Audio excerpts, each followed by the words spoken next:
All right, so today we have the founder of a national farming and food manufacturing company, and that makes salads. Is that right? That's right. Yeah.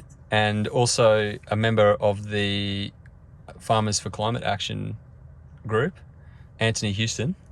How you doing, Anthony? Oh, I'm good. Thanks, Dan. Yeah. That's good.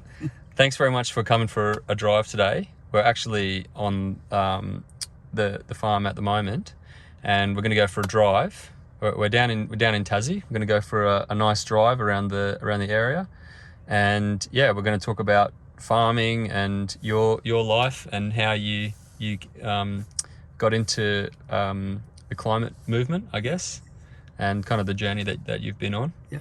And we're also going to talk about this incredible vehicle that we're in as well. Yeah, no, stoked to be in it. Now, just so everyone knows, this isn't your first time driving a Tesla, but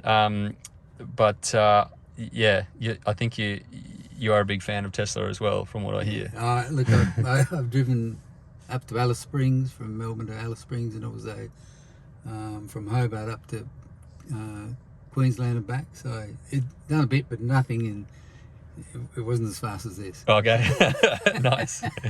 All right. This is crazy. Yeah, absolutely. All right. Well, let's get into it then. Rightio. So learn how to drive it again. Yeah. So whereabouts are we at the moment? This is southeast Tasmania. It's about 30 minutes from Hobart. And a little bit about what we do. We started this about 30 years ago.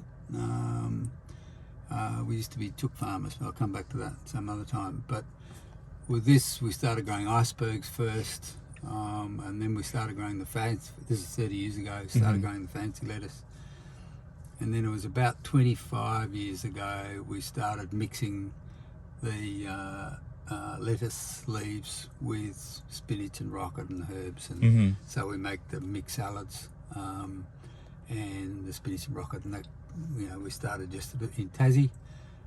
Putting it into a couple of restaurants, probably three cartons a week. Humble beginnings. Yeah, we thought we'd probably max out in Tassie about 5 cartons a week. And well, in Tassie now we're doing probably about 8,000 cartons a week. Wow. And nationally we'd be doing about 200,000 cartons a week. Whoa, per week. That is phenomenal. Yeah, so I think it's about 60 million packs a year now. Wow. Yeah. And that's distributed through supermarkets across the country, basically. Yeah. Wow. So that's all. It sounds a lot, but that happened over 30 years. So yeah, right. Yeah. But it was good. It was a good. It was really enjoyed it. We came out of the egg industry back in 1957. We keep driving while we're driving? Yep, absolutely. Ooh, rightio. So I don't want to crash this car. Oh, it'll probably beep at you before you run into anything, so it should be right. Oh, well, I'll try the beep then. Yeah. I'll just turn around this corner. Yeah. Yeah, but we came out from Ireland as a family, mum and dad and 6 kids. Where are we? There's drive. Yep. Yeah, back in 57, so I was 5 years old, and Dad and Mum, they couldn't afford land. They always wanted to be farmers, so they couldn't afford land. Yep. They had no money. I think they had $35 in their pocket. Wow. And so they bought 50 chooks, and so that was a way. That was the starting point? Yeah, that was the start. Jeez. Yeah, so that was, and like we all chipped in and helped, and no, it was pretty cool, really. Yeah. But we started off free range like everyone does, and then as we got more and more chooks, the company, it wasn't a company back then. It was actually M.O. Houston and Sons. Okay, yeah. That's what it was called. Yeah. And I read that you actually kind of started working on the farm when you were about 6. Yeah. 6 years old. Yeah, 6. Yeah, we started working when we were just little kids. Yeah. And I don't want to bottom it out. Oh, you should be all right. And so we started off free range, and then we went to barn eggs, and then this is over a 30-year period. We ended up coming down to this area and built a state-of-the-art battery egg farm. Mm-hmm. And that's the way the whole world was going. It was, free range had gone a long time, many years ago, and then barn was disappearing, and that was the done thing, basically. Yeah, that was innovation. Yeah. So that's what we called innovation, and that's the way it was. And back in I remember a conversation I had with I was buying some stock feed because we used to mill our own feed for the chooks. Mm-hmm. And I rang up the stock feed agent, and I said, look, I want half a tonne of barley, a tonne of bran, and I want some meat meal, and I want this and I want that, and I want half a tonne of whale meal. Oh yeah, whale meal. Wow. Meal, yeah. And the guy on the phone said, look, we haven't got any, can't get it. And I went, what do you mean you can't get it? You have to. Our chicks won't lay eggs without whale meal. Fair income. Well, whale meal was very high protein. Mm-hmm. Meat meal is 26% protein, and whale meal was 80. Wow. So it was almost, and whale solubles, which we also used, was 98% protein. Oh, right. So it's like putting pure protein in your feed. Yeah. So it was classed as the best feed you can get, and this guy was telling me we couldn't get it. So, but you had got it before. You had it earlier. Yeah, we'd been using it for as long as I could. Ever since we started, you know. So for probably 15 to 20 years we were using it. Yep. And then it was the late 70s, and this guy told us we couldn't use it. I flew him on the phone. He said, you just got to get it. And he said, it's banned. And I said, what do you mean it's banned? How can it be banned? Yeah. What are we going to do with that whale meal? Wow. And then he said, well, they banned the whaling of, the killing of whales. And I went, So... That's incredible. So that happened in the 70s, was it? Yeah. Yeah, wow. That was the 79 it got banned. And were they whaling down here in Tassie, or was it coming from the mainland? I'm not sure when it stopped. It was being imported from the States. Oh, right, yeah. So, and I think it was just before that they banned whaling in Australia. Mm-hmm. But that just shows you how things change. Like just in my lifetime, we started off free range, probably wheat, meat meal, and a bit of, pretty much everything natural, and then we started to go into industrial farming with the eggs and feeding whales and God knows what else, And the other thing was artificial colour. Yeah, wow. Because we put them in cages, they had got no daylight, they couldn't eat any grass or anything like that. So we had to colour the eggs. So to make them more white or what? No, make the yolks yellow. Oh, really? Because otherwise the yolks would be white. Wow. And then I remember there was a lot of pressure on us in the industry to stop this, putting synthetic products into chook feed. So, but I think that the point, the reason I'm talking about this is not because it's, we weren't bad people, we were just normal farmers. Mm-hmm. And this was happening all over the world. So, but I think the point I'm making is how things have changed. Yeah. So free range, barn cages, and then all of a sudden, no whale meal, no synthetic colours, and then eventually we were forced out of the egg industry because people don't want eggs from chooks out of cages. Yeah. Wow. So it's and so we went through a little bit of depressing time then because everybody hated us. Yeah. We couldn't even go out for dinner. Yeah. We'd go out for dinner. It was all right with people that we knew really well, like our close friends. But if there was just on the side. if there was anyone there, hang on, I'll just concentrate while we go around the corner. You're good this way. But if there was anyone there that we didn't know, they'd say, "What do you do?" And I'd say, "I'm a chook farmer." That was it. Yeah, right. Wow. And either they would leave because they'd be so upset that we could do it, or we'd have to leave because we couldn't cope with the pressure. Jeez, that's incredible. So it was a lot worse than being a coal miner now. Yeah. it was pretty toxic for us. Yeah. But then we got lucky. We knew the writing was on the wall, and we wanted to get out. We had to get out, and then I'll just wait a minute. I'll just concentrate here. Yep.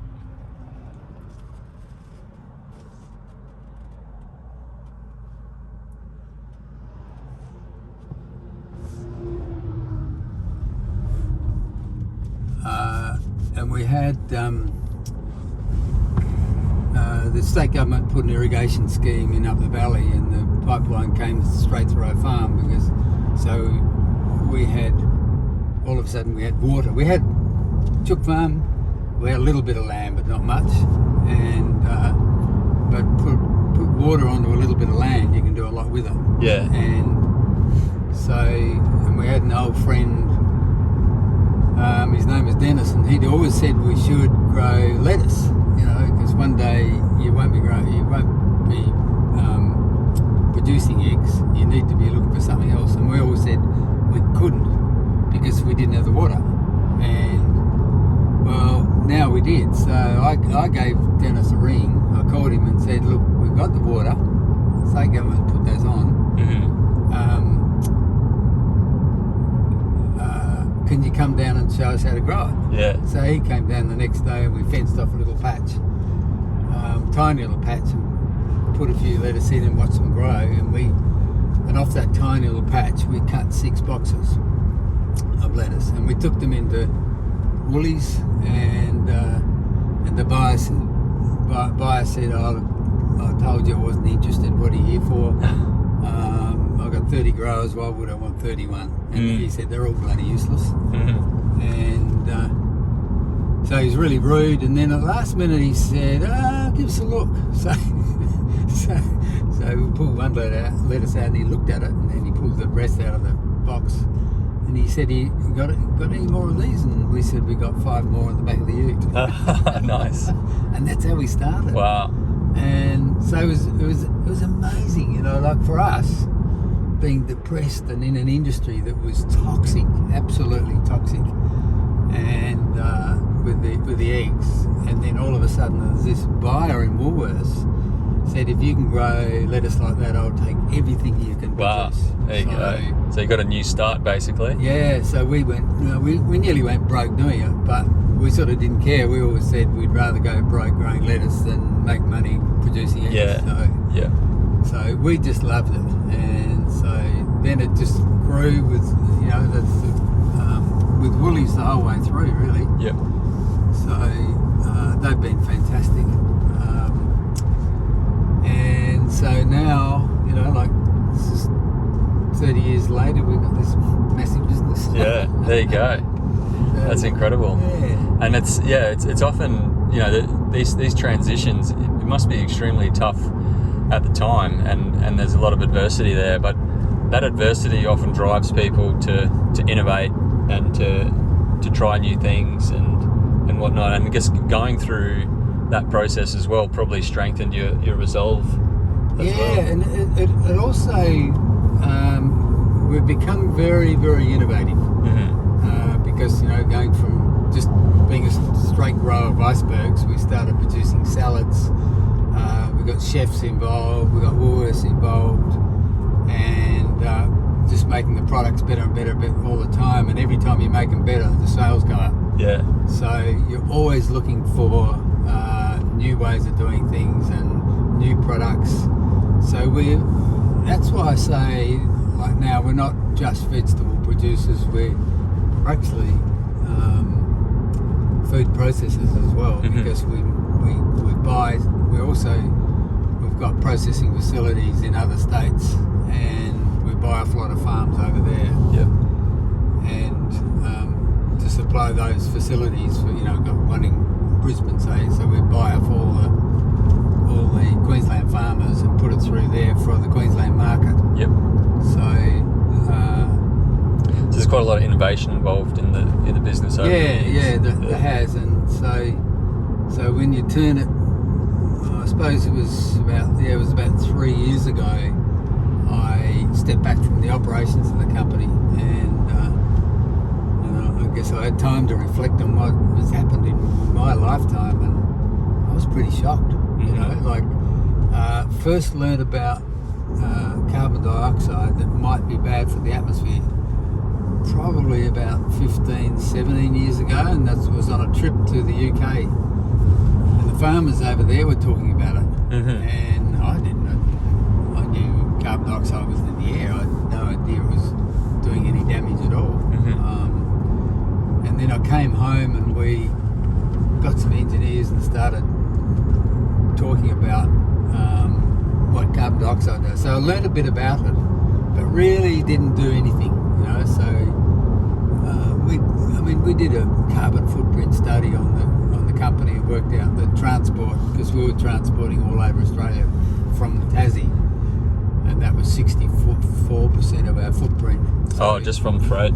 Just from transport, wow. Yeah. So we knew, it was only a matter of time before we'd have to stop doing that. So that's when we built a factory in Brisbane, and then now we're national, and so that's got our footprint down. Reduce the distances. Yeah, by doing that. Yep. And it's got a cost down, done a lot of good things, but we've really done it for.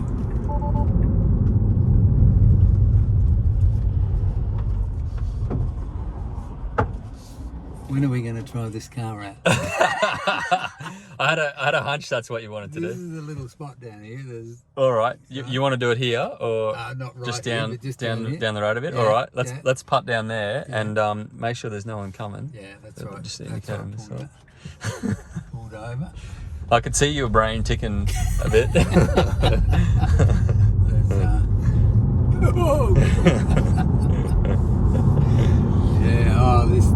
These cars are insane. Yeah. And look, I don't know. It's probably the like you said, we've been very innovative all the way through. Even through the chooks, it was the wrong innovation. The whole world was going the wrong way, but it was still innovation. It was change. Yeah. So we were really used to that. Yep. And then when we realised it was all wrong, we knew we had to make a massive change. Yeah. And I think a lot of people in that situation, like there's so many incredible engineers that work in the oil industry or in the coal industry, and they're extremely talented and creative, but they just happen to be in an industry that doesn't really have a future. Yeah. So that's why we need to really promote these new industries and get our talented people into those industries and get our brain power working on the right things. And if you can, come to a full stop. Yeah. And I'm going to stop on 100. Yep. And when you're ready, you can just plant it to 100. Hit it all the way. Hang on to it. Jesus. Bloody hell. That was so quick. Yeah. I went actually over 100 then. Yeah, sometimes you can overshoot a little bit. But I overshot only for probably about 2 seconds. Yeah. So just let your foot off now. Let it drop down to 60. And then just hit it again to 100. And this is uphill. Yeah, uphill as well, yeah. And that made 110. I didn't mean to. But it is so fast. Yeah. Yeah. That is,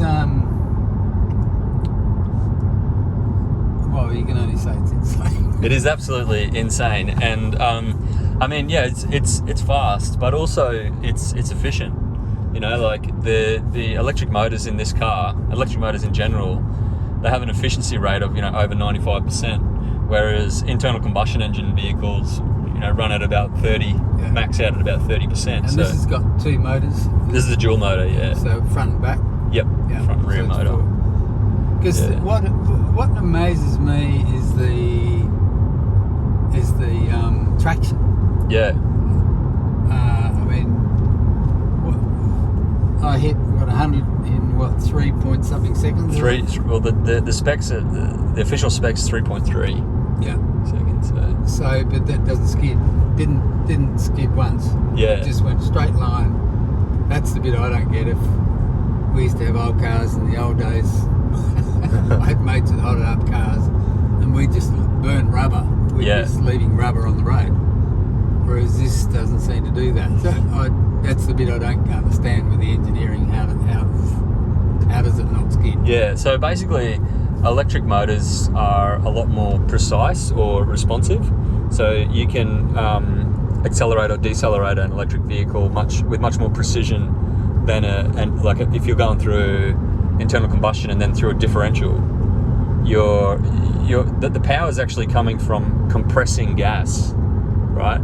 So that the compression that happens in the cylinders, there's a lag, and so that's why with internal combustion you have a torque curve that kind of goes up like this. It takes a while to come on, whereas electric vehicles, it's instant because it's just electricity hitting the motor.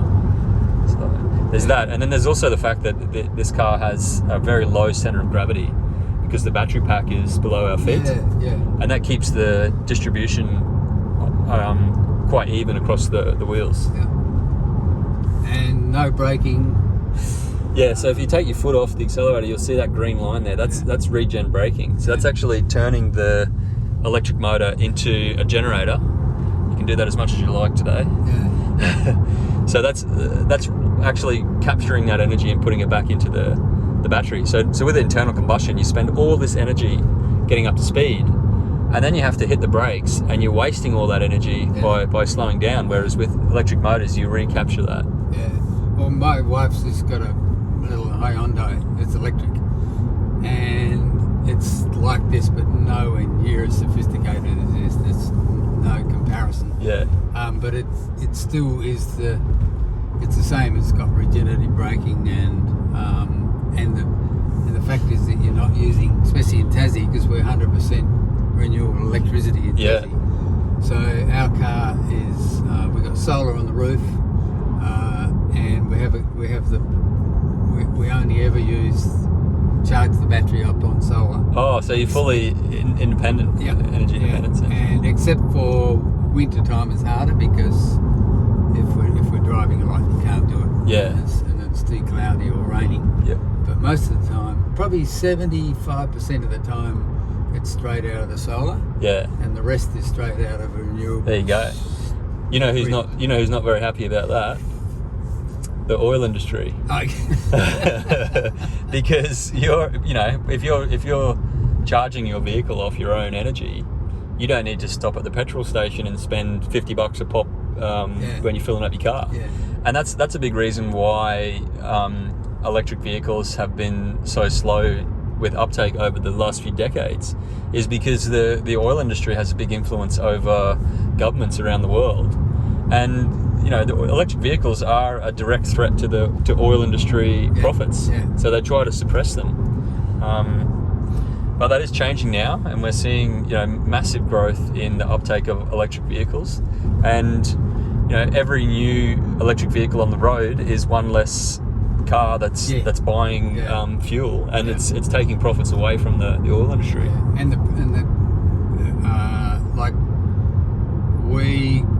And we could have afforded a Tesla, but we went, well, pay $100,000. I think 2 years ago when we looked at it, it was around about $100,000 for a Tesla. Yeah. I think now they're down to, I don't know, 65 or something like that. So there's no way I would not buy a Tesla now because the price has come down so fast and will keep coming down. Yeah. And absolutely. And the other thing is, like, there's Tesla Model 3s in the US. 3-year-old Tesla Model 3 in the US, on average, they've only depreciated by 5%. So that's an annual depreciation rate of less than 2%. Yeah. Now, name another car that depreciates at that rate. Yeah.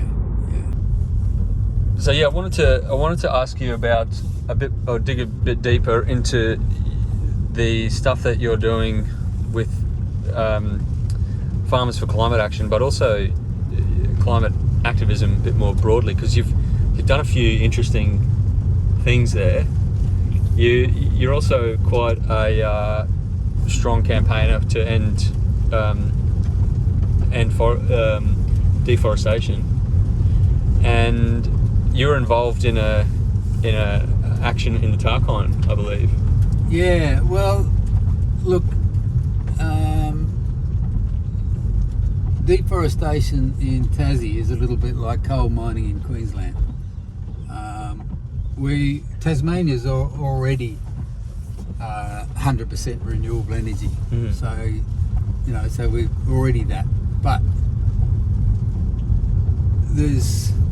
we've got to stop pulling fossil fuels out of the ground and burning them. But the other big thing is we've got to stop deforestation. And what I mean by that is that's not stopping logging, and that's where it becomes, people get all stuck in an argument. It's not actually stop logging, it's stopping old growth logging. Native forest logging. Yeah, it's native forest logging, because there is a company in Tasmania, and it's a wood chip company, and they've got 175,000 hectares of land, and they've got 100,000 hectares of plantation. The other 75,000, they're locking it up for conservation, so for carbon and biodiversity, and they've seriously locked it up. It's an American company, I think it's American, but it's in their constitution not to log it. They're not allowed to log it. So whereas the state government, it's the state government organisation called Forestry Tas, or they call themselves now Sustainable Timbers, which is a joke. They're just going through and they're logging rainforest. Bob Brown Foundation was on about this for a long time, the fact that they're logging rainforest. And I thought, well, this is 3 years ago, I went up into the forest to have a look to see if Bob Brown was bullshitting. Well, he's not. This forest is like the Amazon. People can visualise what the Daintree looks like without even being there. I think everyone in Australia knows what the Daintree is like. They visualise. I've never been to the Amazon, but I know what it's like. Because it's jungle. Now this rainforest in Tassie, that they're clear felling and then incinerating, so nothing can grow. And then they plant it out with plantations. And losing money. Yeah, it's been subsidised, isn't it? Yeah. They've subsidised it. I'm not sure what it is this last couple of years, but I think it's around about $20 or $40 million a year being subsidised by us, by the taxpayer, to decimate this forest. Now, you probably think, years ago it was probably all right because we had so much of it. Now it's just getting less and less. And the most important thing is there's less on the planet. Because the Amazon's getting trashed. The Indonesia, Borneo is getting trashed. There's everywhere around the world, these forests are disappearing at an alarming rate. And here we are in Tasmania. It's one of the wealthiest. Tasmania is probably the best lifestyle living in the world almost here. You couldn't get it better. Cleanest air in the world. Yeah, everything's good about it, and yet we're still cutting down these forests. And so last year I went up and sat in the middle of the road and stopped actually there was a mining company up there, and they're saying they've got to knock down this rainforest to put in a toxic tailings dam. This is putting poison into rainforest. So they're smashing the rainforest down and then going to put a poison dam in there. And that would be and this is country that has probably never ever been burnt. Certainly not in the last 30,000 years. Has never had a fire. because the ice age, we came out of the ice age, that I think it was 10,000 years ago or whatever. You know, it doesn't matter. It was a long time ago, and it hasn't had a fire in that rainforest for 10,000 years. So how long the ice age went for, I don't know, but it was probably 30,000 years ago when it was warmish enough to have a fire. So this is seriously old stuff. So I just went up there, sat in the middle of the road, stopped the trucks, got arrested, and it gave everyone a bit of a surprise because, you know, like I've been the CEO of a pretty large agricultural company, so I'm a farmer, traditionally a conservative industry that I'm in, and I'm going, no, you just got to stand up and face these people off. Yeah. Because they know, the state government knows that we're going to end it. We have to end it. So really what they're trying to do is get as much into plantation as they can before it's forced to end. Yeah, right. What we're saying is you can't. The forests are the lungs of the earth. There's enough farmland in Tasmania and Australia for all the wood chips we need. Yeah. Those last few spots, they're just so precious, aren't they? Oh, it's absurd. But all I just ask people to think of what you feel about the Amazon rainforest being burnt and trashed and put into cattle and crops, because that's what it is. Yeah. And also the Daintree. Same thing's happening in our backyard. How would Australians feel about us going up there and with bulldozers and chainsaws knocking over the Daintree? Yeah. Yeah, and so you'd never done anything like that before? You'd never been arrested or... actually, in fact, I have. Oh, right. Protesting? Or? Yeah, but that was a long time ago. But it was a famous river called the Franklin River in Tasmania. Yeah. And that was 40 years ago. And the state government at the time, they were damming every single river in Tasmania. Yeah, wow. And so this Franklin River is pretty much the last wild river in probably I would probably say maybe one of the last wild rivers in Australia. Yeah. And you could almost say up there in the world, because there again they're running through rainforests, really, really deep gorges, and they're just going to dam the whole lot. Yeah. So in that movement there were 1,500 people arrested. Yeah, wow. This is when Bob Brown was involved. Yeah, that's the and now everybody would say that was the right thing. Whereas back then, I mean, talk about polarise the state. You know, it was just about war back then. But now everybody would agree that was a good idea. Yeah. So it's the same now. We've just got to say, righto, we can't keep knocking these forests down. We've got to stop. Yep. Just like we stopped whaling, we stopped the egg industry, and I was all part of that. And so I know what it's like being on the other side. And but it's for the good of the planet and good of all of us. Yeah, yeah. We all benefit from it. Yeah. And the good thing about it is, you know, like you look at the positive.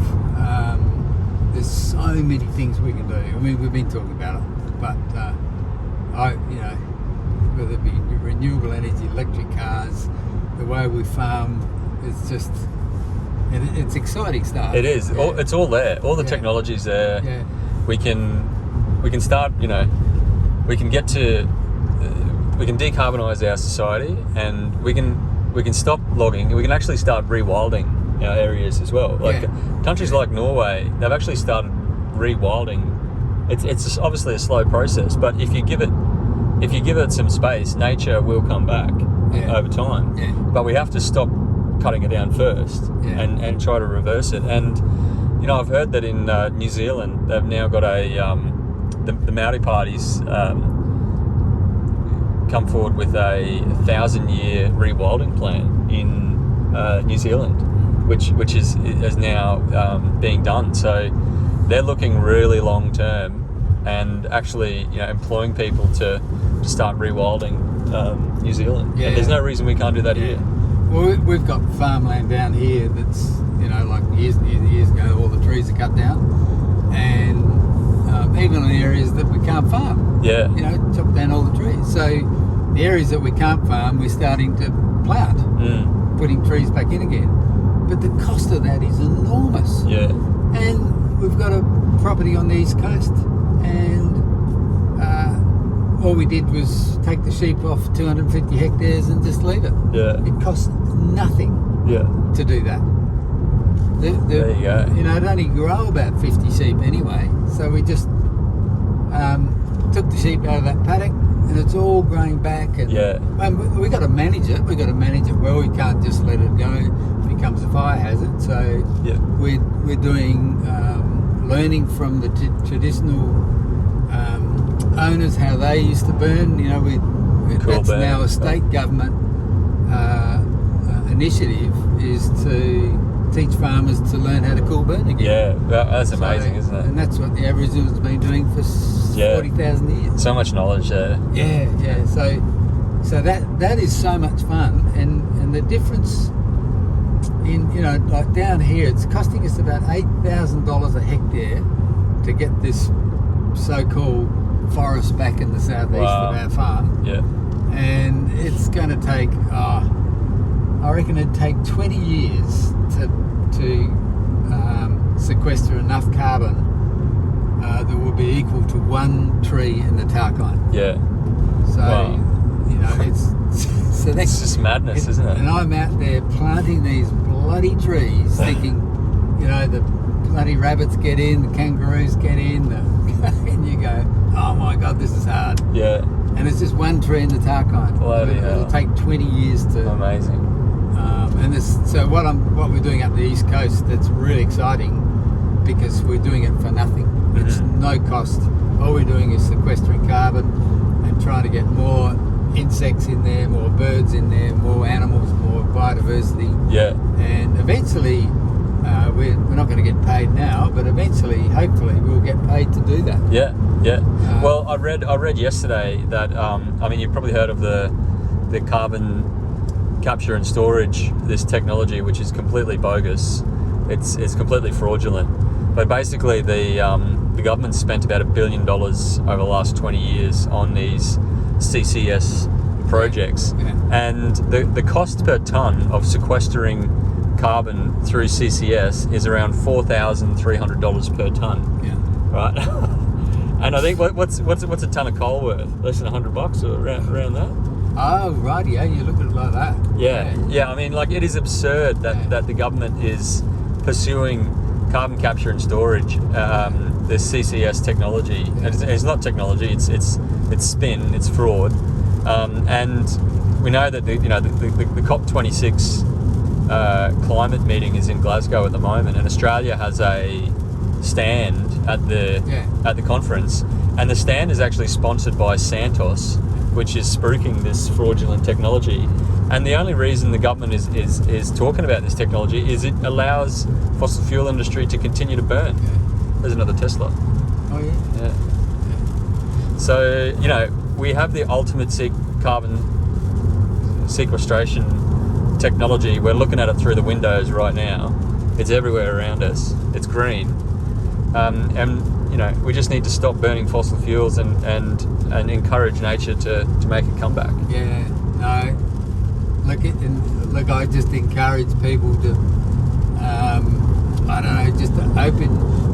I mean, most people now are opening their minds. Yeah. They are. Everyone I talk to now it's asking the questions of.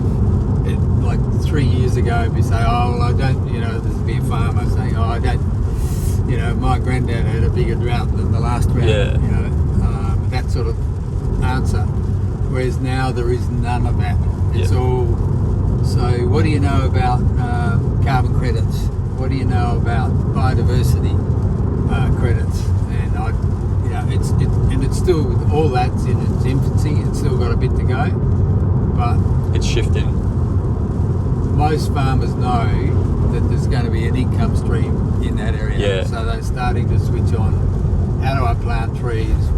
When can I, if I lock up a bit of land, can I make money out of it? Yep. Because farmers, we've got a massive job ahead of us with this, and we can't do it on our own. We've got to have help from the people in the cities. Absolutely. The people in the cities can't just sit in the coffee shops and say farmers are bad people, they got to fix it.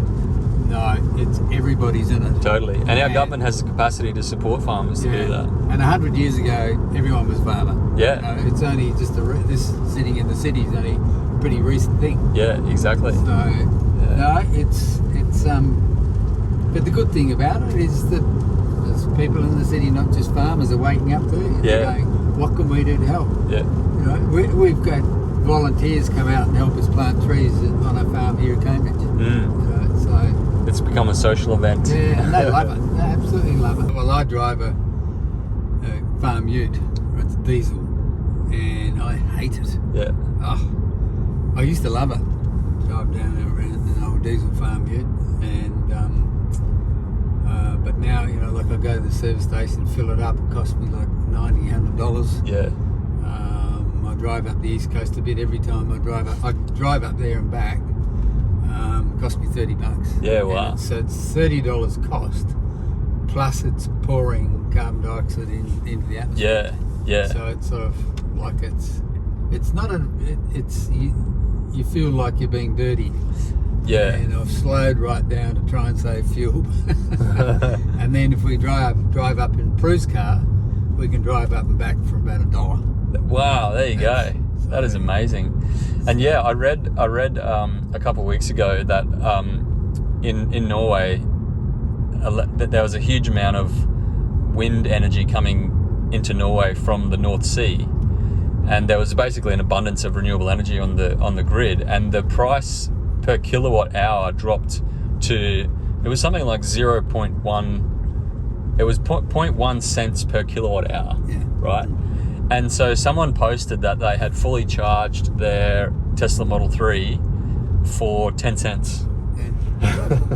And this is what... that's off the grid. This is off the grid, yeah. And if you've got solar, like not everyone can have solar, like a lot of people in Australia do that. I think but something like 30% of households in Australia got solar. That might be a bit wrong, but then you can charge it for nothing. Exactly, and this is the oil industry's worst nightmare, because energy is going to become so cheap with an abundance of renewable energy. In South Australia, over the last 12 months, there's been multiple times when they've been producing so much wind power in South Australia and supplying the eastern states that they have to dump it. They actually have to dump the energy. So the price actually goes negative, and they have to pay customers to take it off them. Yeah. So theoretically, you could be paid to take energy into your vehicle battery, And I think this is where it's going to go. There's this other technology called vehicle to grid, where you'll plug it in at home, and your car will trade electricity with the grid. Yeah. And when it's cheap, it'll buy electricity automatically and then sell it back to the grid when it's expensive. Yeah, that's amazing. And the thing is, what I guess in the last, we've always been searching for new. This is our family. Has always been searching for new ways of doing things. And if you think when we first started producing salad, we found an old bath out in the paddock. Horses used to drink out of. Yeah. And we pulled the bath and put it on the slab and chucked a few leaves in, put up water and washed around the hands. That's how we got the couple of boxes to start with. And then the sales went up, might have been up 10 boxes a week or something, and then we thought, it was going rotten, so we picked the bath up, put it in the cool room, and then we, to save swirling it around, we put a vacuum cleaner. Oh, wow. To swirl it around. Yeah. All these sorts of things. We got to dry it. We got we used to put it in a plastic bag and swing it over our heads to start with. Wow. And then we thought, this is no. Have a look at this country here. Yeah, wow. I'm just going to pan around and check that out. Video probably doesn't do it justice, but it's beautiful view. This is Marion Bay, and this is the other love of my life, apart from electric cars. And that's windsurfing. Windsurfing, yeah. Yeah. So we come down here quite often and go windsurfing. and it's just it's Yeah, it's gorgeous.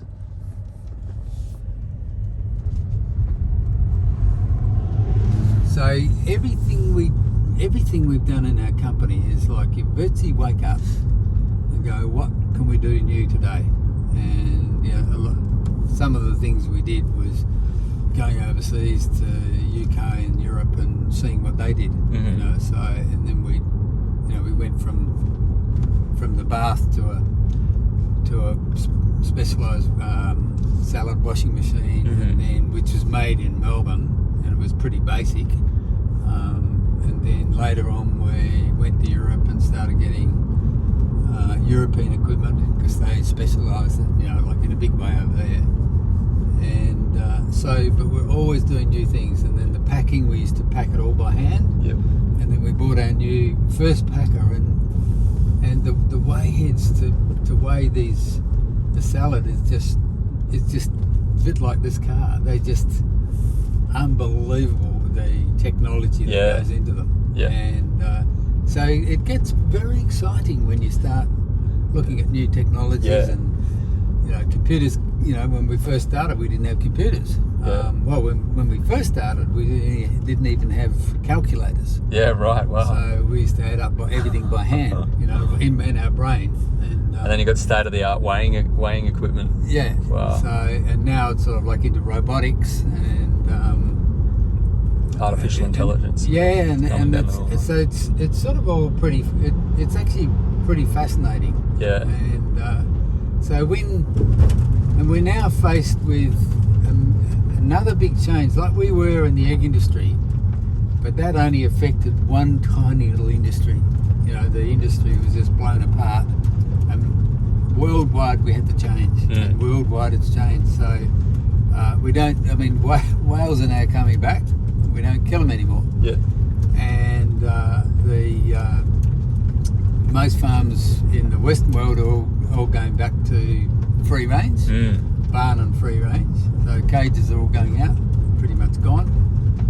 And that all happened really quickly. Yeah. So now we're faced with climate change. I see the difference between climate change and the egg industry is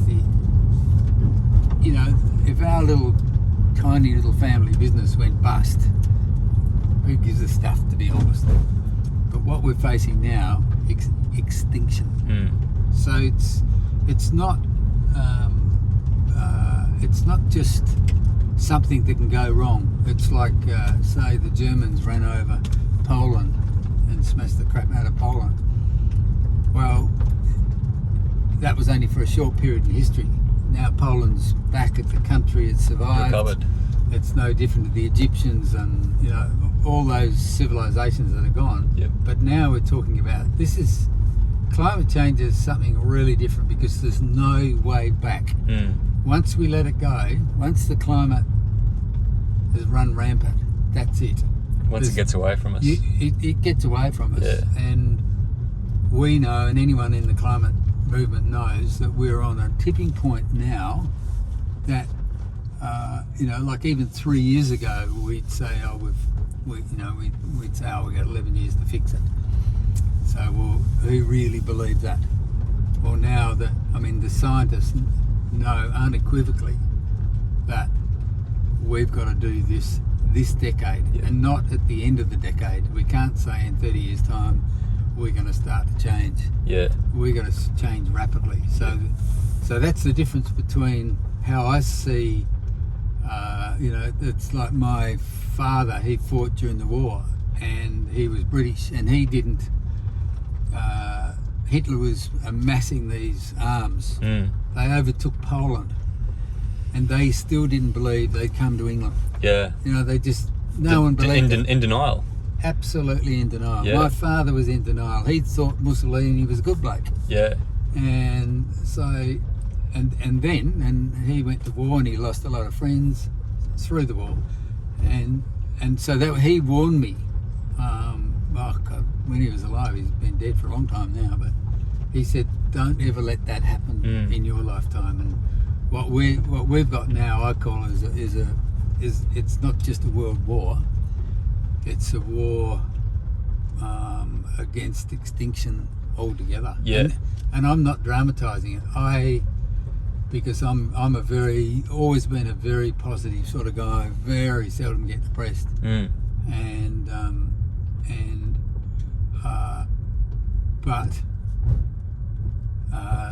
The scientists, they've been warning us for 30 years, and we haven't been listening. And I was one of them. I didn't get into climate activism until 30 years ago. That's when I stepped back from the company. Yeah. And because before that I was too busy. And one of the turning points for me was 3 years ago when they had the first school kids climate strike. Yeah. And I just thought, I might go along to that, support the kids, because I knew climate was a problem, but I wasn't doing anything about it. And I just thought, I'll just go and support them. So that was your first step into the movement, basically. Yeah. And these kids, and there was one little kid, I don't know, he was probably about 11, 12 years old, and he just got up and he said, "Where are the parents?" Yeah. He said, "Where are the adults?" And I looked around and there were 600 kids and I reckon 30 adults. Yeah. And he said, "We need their knowledge and skills." But I also ask why they've done nothing when they know the facts. Yeah. And see, that was me. I knew.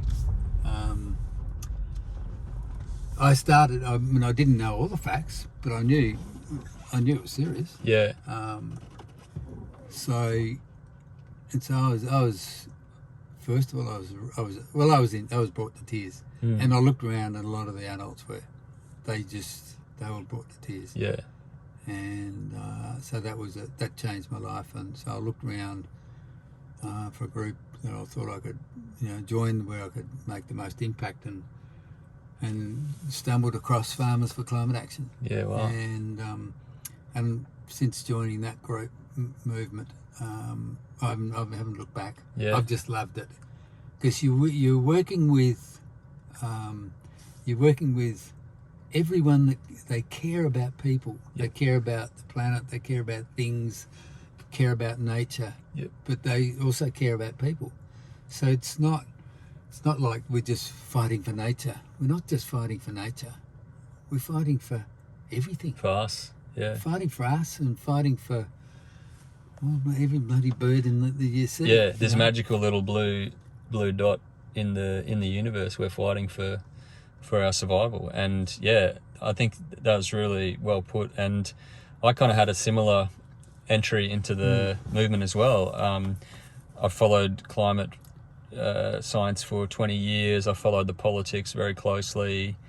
I knew a lot about it, but I'd always kind of thought, it's down the track. It's 50 years, 100 years down the track, and at the government will fix it. That was kind of my mindset for a very long time.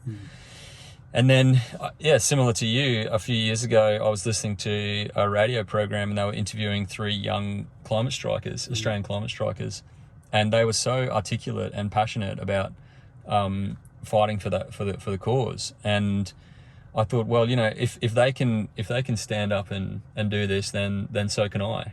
And that was kind of how I joined the movement. And similar to you as well, once I got into that network and I connected with other people, I started to feel much better. I started to feel like my life had more purpose.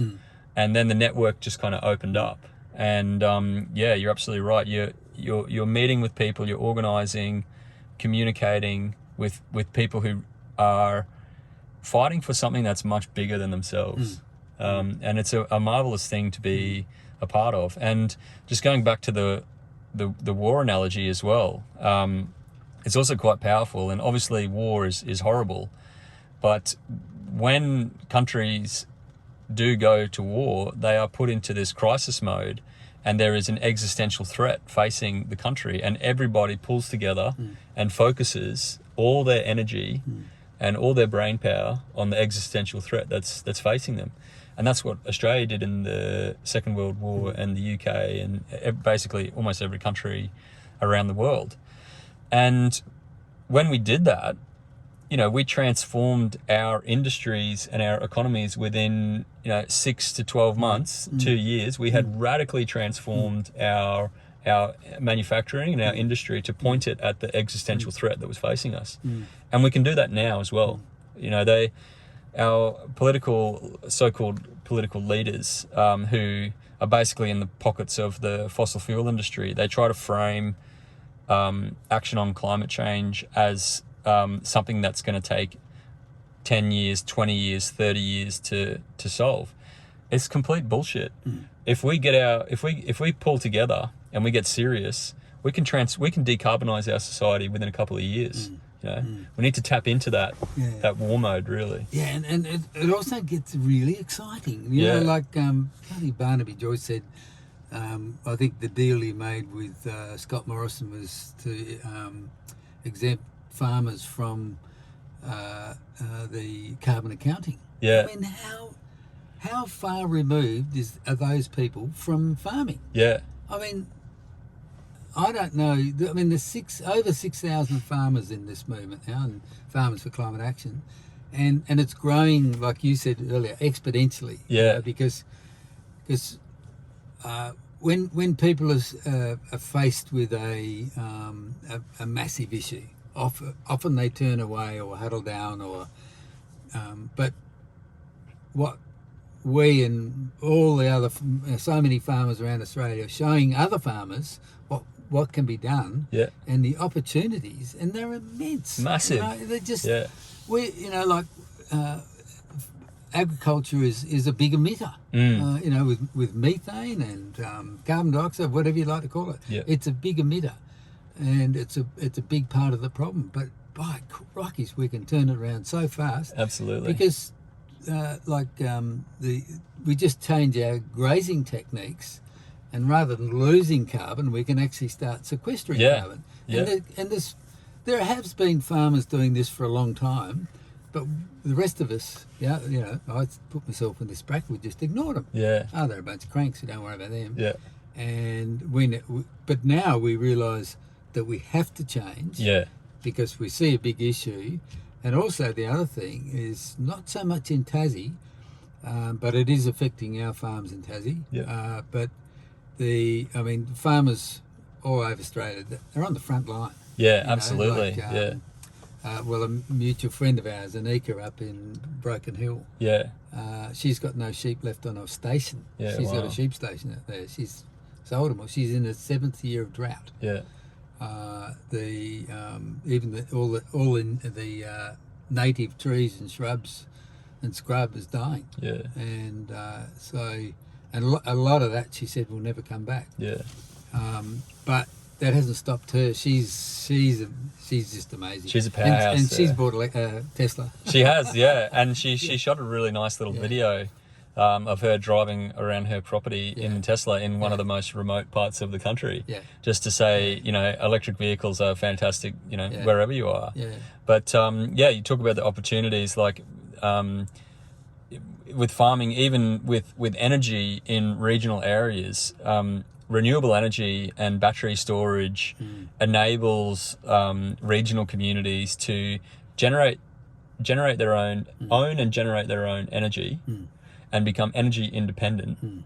And that is actually going to be a decentralization of energy. So at the moment, coal, oil and gas is highly centralized energy, and it's controlled by a handful of companies that have the ability to monopolize the supply chain.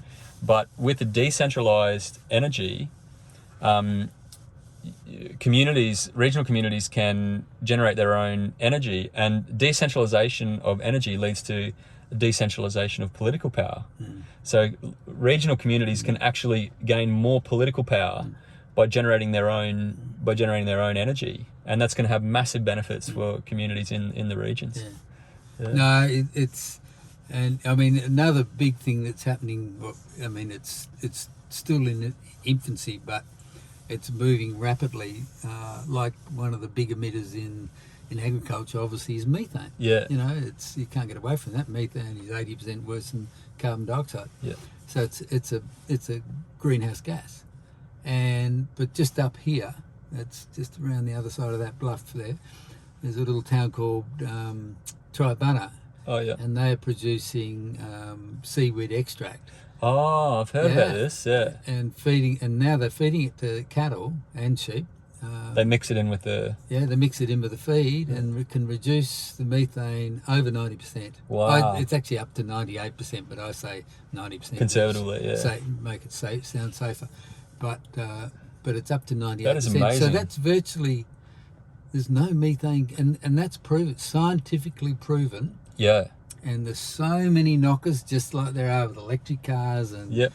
and renewable energy, same sort of knockers, and a lot of them are farmers, and Yep. a lot of them are scientists saying, no, it won't work, it's carcinogenic, and it's full of heavy metals, and it's this and it's that, and it won't be any good for the cows, and we won't be able to eat the meat. Yeah. You know, that is, I'm sure I'm allowed to say this, absolute crap. It's Yeah, just absolutely. bullshit. Yeah. I was up there 2 weeks ago, and we did a tour of the site, and it's you just got to see it to believe it. These tiny, it's sort of like algae. It's seaweed, but it looks like little bits of algae, and they just grow. They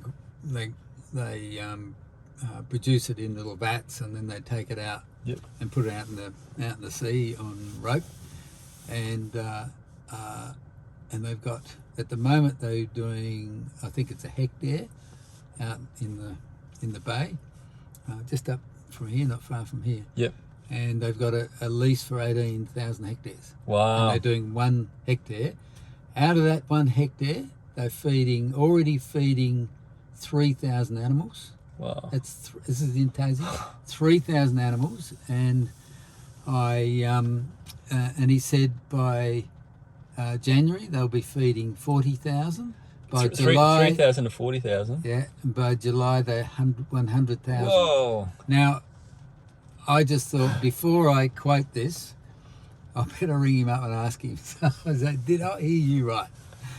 I said, you said you're going to be 40,000 by March. He said, no, we'll be 40,000 by January. Wow. And then 100,000. So straight from the horse's mouth, you got it. Yeah, and look, they're just amazing people. They've got 43 people working for them now, and it's only just tiny. Yep. So this is just not just good for Tassie. This is global significance. Yeah. Because they're doing it in South Australia, and they can do it anywhere. I don't know whether they can do it anywhere in the world. It's the other good thing about that is because the big problem that we've got down here is industrial salmon farming. Environmentally decimating the ocean, the seas around Tassie, and we don't want that. Mm-hmm. So my big question was, is it, like 1,800, sorry, I got that wrong, 1,800 hectares in the bay, what sort of environmental damage that's going to have? And he pointed out that a lot of that country used to be kelp. Right, there were big kelp forests. Giant kelp forests, yeah. Not exactly the same. They'll be putting it in slightly different areas, but a lot of the east coast was kelp. Yep. And that's like the Amazon of the sea. Yeah, wow. The kelp forests, they're 18, 20, 30 metres, and they're absolutely chock-a-block full of fish and biodiversity, underwater stuff. It's all gone. Yeah. Virtually 100% of it's dead. Wow. And that's through global warming. The east coast currents coming down, it's bringing in different species of fish. We've now got sea urchins that are exploding on the east coast. So it's becoming, when you look at the ocean, it looks the same. Underneath it's a desert. Yeah. And so what they're doing is they're bringing in another forest. So it'll be 1,800 hectares of forest. That's fantastic. Yeah. So we might just go over here and have a look, because it's just starting to rain a bit. And Should we jump out? Yeah. Yep. I just want to show you No worries. a really good part of Tassie. Yep.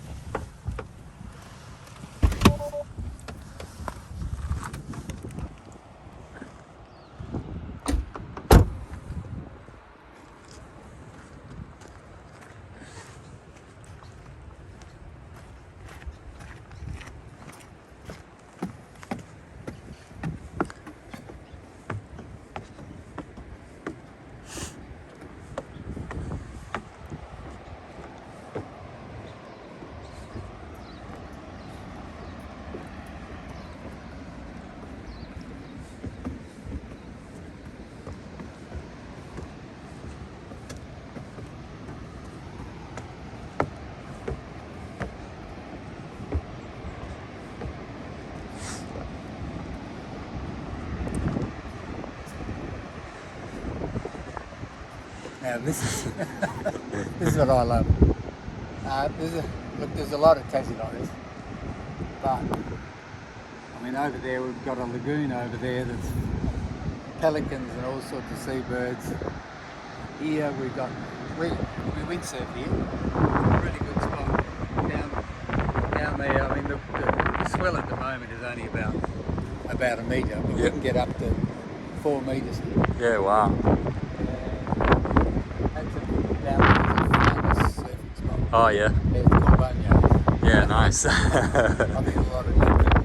Yeah, right. And that's Hellfire Plus. Mm-hmm. And this is in the old days a famous whaling area. Oh, right, So okay. all around the east coast, there's whaling stations just on the other side of the bluff. Yep.